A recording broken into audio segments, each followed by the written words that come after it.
I'm Helen Marjan, the author of First Steps From Phonics to Reading. I work as a teacher, teacher trainer, curriculum developer, author and education consultant, and I specialize in teaching English to young learners. My vision from the outset was to create a language program that was completely unlike any other on the market, a program founded on solid educational research that has phonics embedded into the context of authentic books and stories.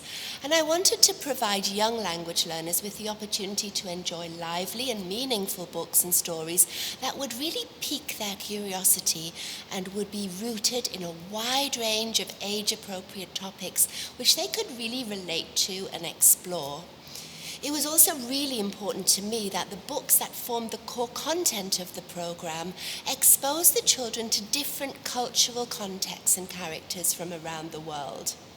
First Steps From Phonics to Reading is an exciting new language program for 4 to 7-year-old learners.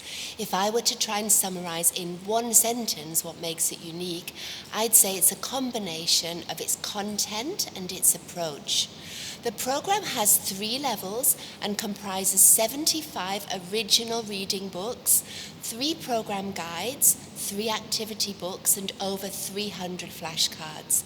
In addition, the program comes with animated digital readers and games, digital songs, chants and rhymes, and digital flashcards, all of which enhance the interactive nature of the program.